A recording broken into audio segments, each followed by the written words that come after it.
Respected chairpersons, ladies and gentlemen, very good morning. Thank you, Gagan, and your team for inviting me and giving me this talk. Now, I am supposed to discuss the de-escalation of breast radiotherapy based on the presentation made by the Dr. Bradley from University of Florida. This was presented in the spotlight session in the poster discussion during the San Antonio Breast Cancer Symposium 2021. And I will extend the discussion based on these two posters which were presented in the San Antonio. And these two studies have been already presented by the previous speakers, Dr. Seerath and Dr. Rasi. So I will be very brief because they have been most of the points have been already covered. To begin with, there are certain biomarker-based trials going on to omit the role of radiation treatment in the early stage breast cancer. Although my speculation is that probably it will be not possible to replace the role of radiation treatment in the early breast cancer. Maybe a select group patients can be omitted, like elderly breast cancer with ER/PR positive and HER2 negative. But otherwise, it seems difficult to replace the role of radiation in the early breast cancer management. This is another DEBRA trial, which is NRG 007.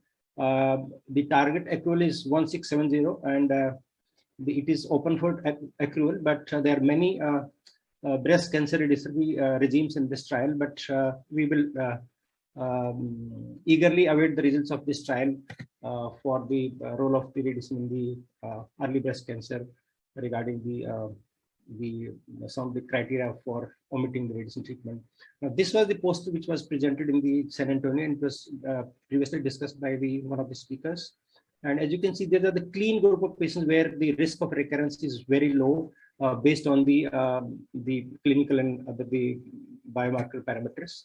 And I will not go in details, but if you see the conclusions of this trial, that the patients with the very low risk of early breast cancer recurrence based on the Lumina trial criteria, if the patients are adherent to the hormone treatment, then the results are very good. The local control is very, very good.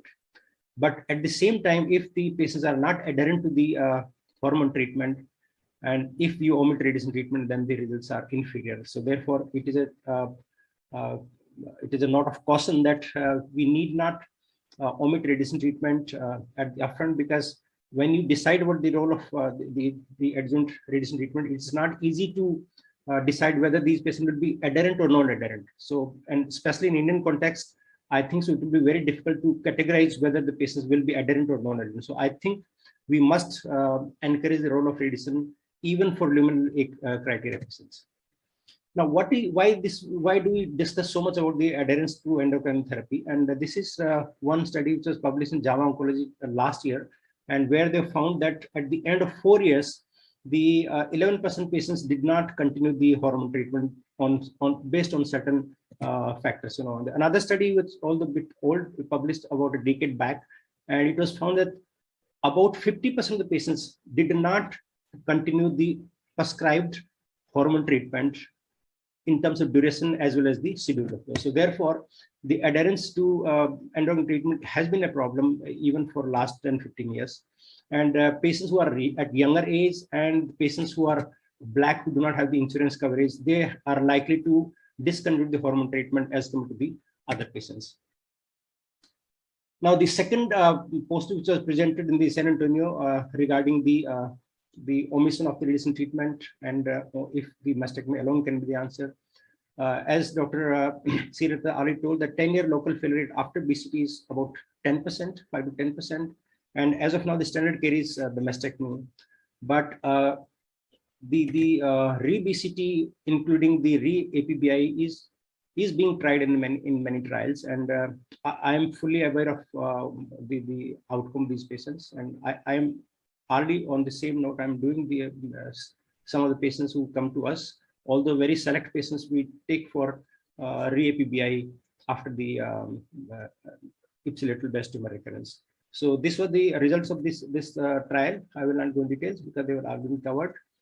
And but these are some of the trials which are already published showing the local recurrence after the salvage lumpectomy alone. And if you see the recurrence, it is about it ranges from 4 to 32%. So if you do only lumpectomy, the recurrence is high. And this is very nicely summarized in the review article published by Dr. Tabassum from Tata Memorial in Clinical Breast Cancer 2017.